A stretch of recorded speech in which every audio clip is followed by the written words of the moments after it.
नमस्कार दोस्तों, सफल स्टडी क्लास में आप सभी का स्वागत है। आज हम फिर से एक मज़ेदार सवाल लेकर आए हैं। जो हमने कल आपको कुछ सवाल कराए थे उनको और आगे तक बढ़ाते हैं। कुछ सवाल और हैं जो हम सवाल बताते हैं आपको। देखिए, आपका ये सवाल है। ये सवाल क्या कह रहा है? कुछ नहीं करना है, बस मैंने आपको कई बार कहा है कि आपको भाषा देख के सवाल की डरना नहीं है। सवाल की भाषा बहुत बड़ी है लेकिन सवाल बिल्कुल छोटा सा है, बिल्कुल छोटा सा सवाल है। बस भाषा को घुमा फिरा देते हैं और कुछ नहीं करते। भाषा उन्होंने यानी 2 लाइन की भाषा वो 4 लाइन में 6 लाइन में कर देते हैं। उसमें सवाल आपका 4 लाइन में ही होना है। उसमें सवाल में आपका कोई स्टेप नहीं पड़ेगा। बस फर्क इतना होता है कि वो भाषा को बढ़ा देते हैं ताकि आपको कन्फ्यूजन हो जाए और आप वही सवाल आता हुआ भूल जाते हैं कि ये सवाल कैसे करें, ये सवाल तो बहुत बड़ा है। देखिए, सबसे पहला सवाल आपका क्या कह रहा है? एक ईंट की लंबाई, चौड़ाई और मोटाई, यानी ईंट ठोस है इसलिए उसमें ऊंचाई नहीं आएगी, मोटाई आएगी, उसी को बोला जाएगा ऊंचाई। जो ईंट होती है, आपने देखा हो गुम्मा होगा आपके घर में, जो गुम्मा होगा वही है ईंट, उसको कहते हैं ईंट। ठीक है, तो एक ईंट की लंबाई, चौड़ाई और मोटाई क्रमशः 25 सेंटीमीटर, 10 सेंटीमीटर और 8 सेंटीमीटर है। जड़ाई सामग्री के आयतन को, यानी जड़ाई सामग्री यानी एक दीवार, नग्न मानते हुए ज्ञात कीजिए कि 10 मीटर लंबी, 6 मीटर ऊंची और 20 सेंटीमीटर मोटी दीवार को खड़ी करने में कितनी ईंटों की आवश्यकता पड़ेगी। तो यहाँ पे देखिए, यहाँ से जड़ाई सामग्री यानी होती है मोटाई, यानी मोटी दीवार। यहाँ पे सामग्री जो होगी दीवार में यूज होगी, तो मोटी दीवार। अब कुछ नहीं करना है। सबसे पहले देखिए, एक चीज़ आपको बता दें कि ऊपर जो दिए हैं आपके इस सेंटीमीटर में दिया है। देखिए, एक ईंट की लंबाई, चौड़ाई और मोटाई ये आपकी सेंटीमीटर में, इधर यानी ये आयतन को नग्न मानते हुए ज्ञात कीजिए कि उसको बनाने में, खड़ी करने में ईंटों की आवश्यकता पड़ेगी। तो 10 मीटर लंबी और यानी दीवार की लंबाई है आपकी 10 मीटर और 6 मीटर ऊंची और 20 सेंटीमीटर मोटी। तो यहाँ पे 20 सेंटीमीटर कर दिया। तो सबसे पहले अपन इसको मीटर को सेंटीमीटर में बना लेंगे क्योंकि सबसे ज़्यादा सेंटीमीटर में कहा गया है। तो सीधा सवाल हल करते जाएंगे, उसी में आपका सेंटीमीटर में बन जाएगा मीटर। सवाल क्या कह रहा है? ईंटों की आवश्यकता होगी। कितनी ईंटों की आवश्यकता? तो यहाँ से लिखा जाएगा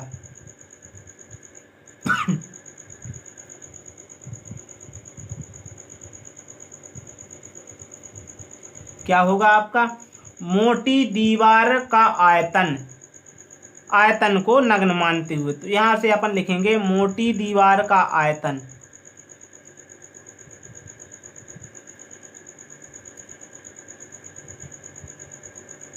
बटे एक ईंट का आयतन। बहुत आसान सा सवाल। अब बस आपका पूरा सवाल हो गया। कैसे? बहुत आसान भाषा है, सरल भाषा है। उसने कहा है एक ईंट की आपको लंबाई, चौड़ाई और मोटाई सब कुछ दे दी, और जो दीवार बनानी है कितनी लंबी बनानी है, कितनी ऊंची बनानी है, कितनी मोटी बनाना है, सब कुछ दिया है। तो हमने वही लिख दिया। और आपको बता दें कि किसी चीज़ को बनाने में मैंने आपको कहा है कि दीवार बन रही है तो उसके आयतन से पता चलेगा कि उसमें कितनी ईंटें आ सकती हैं। वही बात हो गई कि कितनी उसमें वस्तुएं भरी जा सकती हैं। तो मान के चलो एक दीवार बना रहे हैं और उसमें ईंटें आएंगी, उसमें रखी जाएंगी, तब तो उसका पता चलेगा गिनती का। इसलिए अब क्या कहा है? मोटी दीवार का आयतन। तो मोटी दीवार का आयतन आपका क्या होगा? 10 मीटर है तो 10 में सीधा मीटर को सेंटीमीटर में बनाने के लिए क्या कहते हैं? 100 का गुणा। तो 100 का गुणा किया तो आपका हो जाएगा 1000 सेंटीमीटर। 1000 सेंटीमीटर होगा, गुणे 6 मीटर है तो हो जाएगा आपका 600 सेंटीमीटर। 100 का गुणा होगा क्योंकि मीटर को सेंटीमीटर में बनाने में। और 20 मीटर दिया, 20 सेंटीमीटर दिया ही है। ये देखिए, ये आपके बन गए। यहीं पे अलग से बनाते तो सवाल लंबा जाता, इसलिए यहीं पे बन गए। अब क्या कह रहा है कि एक ईंट का आयतन। तो ईंट का आयतन क्या होता है? लंबाई गुणे चौड़ाई गुणे ऊंचाई। ऊंचाई की जगह हो जाएगा आपका मोटाई है। तो मोटाई क्या आपको सब कुछ दी है। तो 25 गुणे 8 गुणे 25 गुणे 10 गुणे 8, 25 गुणे 10 और गुणे 8। तो यहाँ से अब थोड़ी सरल में लिख लें, 1000 गुणे 600 गुणे 20 बटे 25 गुणे 10 गुणे 8। सबसे पहले ये 0 काट दीजिए, 2 बचा ऊपर, 2 एकम 2, 2 चौके 8, 25 एकम 25, 25 चौका 100। तो ये आपका क्या हो जाएगा, 40 गुणे, अच्छा इसको बाद में काट देंगे, 6000 बटे बचा आपका कितना 4, तो 4 धम 40। ये हो गया आपका 10 में गुणा हो जाएगा 600 का, तो हो जाएगा 6000। तो ये आ गई आपकी 6000 ईंटों की आवश्यकता पड़ेगी।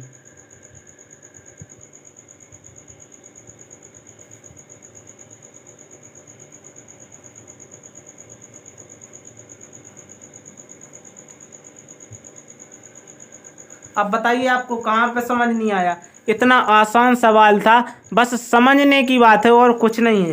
ये देखिए पूरा का पूरा सवाल हल हो गया, बस समझना है। अगर आपको भाषा समझ में आ गई तो सब कुछ समझ में आ गया। इतना आसान सवाल, थोड़ी उन्होंने क्या किया कि भाषा को बढ़ा दिया, भाषा बढ़ गई आपकी, तो जिससे आपको कन्फ्यूजन हो गई कि कैसे करेंगे।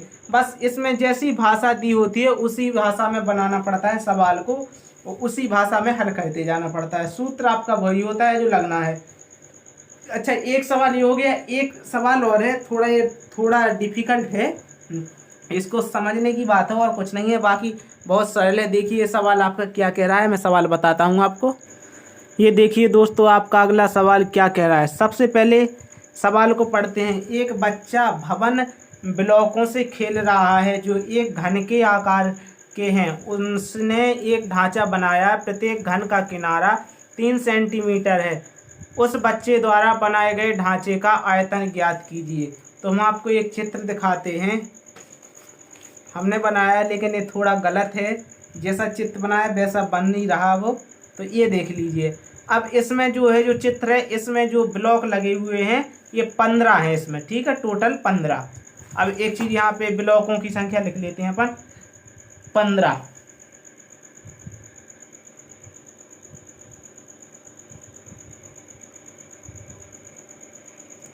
अब पढ़ते हैं सवाल। एक बच्चा भवन ब्लॉकों से, बचपन में अपन ने देखे होंगे कुछ लाइन बाय लाइन ऐसे वो लाइन बाय लाइन ब्लॉक होते थे, उनसे खेलते थे। जैसे ये दिख रहा, ये थोड़ा गलत बन गया, मैं इधर से दिखाई देता हूँ आपको। ये रहा, एक ग्राफ जैसा बना लिया, ये देखो, ये इधर हो गया, ये इधर हो गया, ये इधर हो गया और ये इधर हो गया। अब इसमें ऐसे डिब्बे, ऐसे डिब्बे, कई डिब्बे बने रहते थे अपन, जिससे बचपन में हम खेलते थे, ठीक है, ऐसे। अब वो वैसा चित्र बन नहीं रहा जैसा बनना है उसका, है तो ऐसा चित्र बनना है। तो इसलिए अब अपन को इसमें जो संख्या है उसकी गिन ली अपन ने, 15 है, उससे अपन को कोई मतलब नहीं है। अब क्या कह रहा है सवाल, एक बच्चा भवन ब्लॉकों से खेल रहा है जो एक घन के आकार के हैं। उसने एक ढांचा बनाया है, प्रत्येक घन का किनारा 3 सेंटीमीटर है। उस बच्चे द्वारा बनाए गए ढांचे का आयतन ज्ञात कीजिए। तो सबसे पहले अपन क्या निकालेंगे, प्रत्येक घन का आयतन, यानी एक घन का आयतन निकाल लेंगे तो अपन को जो 15 घन है उनका आयतन पता चल जाएगा। क्योंकि घन है, जो एक घन का आयतन होगा वो सभी घनों का आयतन होगा, जो एक घन का आयतन निकलेगा उसका सभी घनों में गुणा कर देंगे।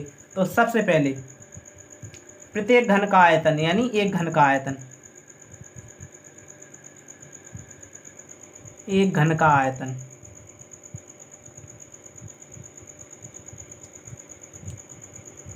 बताया था आपको, किनारा गुणे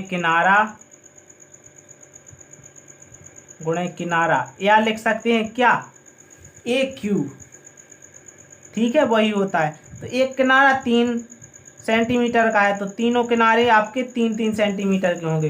3 त्रिका 9, 9 तिया 27 सेंटीमीटर क्यूब।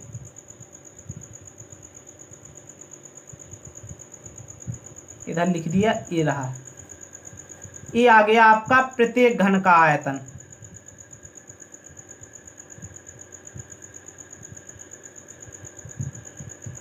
उसने पूछा क्या है कि उसमें जो बच्चा ब्लॉक बना रहा है तो उसमें 15 घन लगे हैं उस भवन में बनाने में।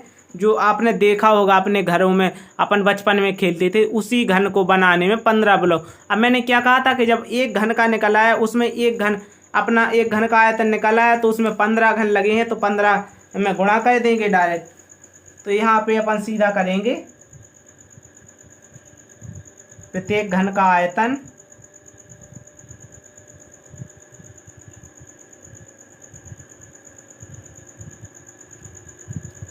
गुणे ढांचों का आयतन।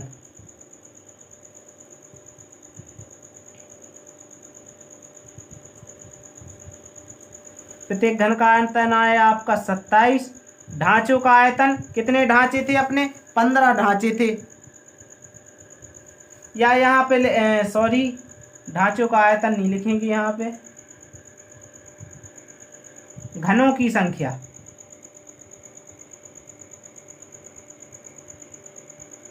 ये इधर लिखा जाएगा ढांचों का आयतन। तो आपका आया ढांचों का आयतन,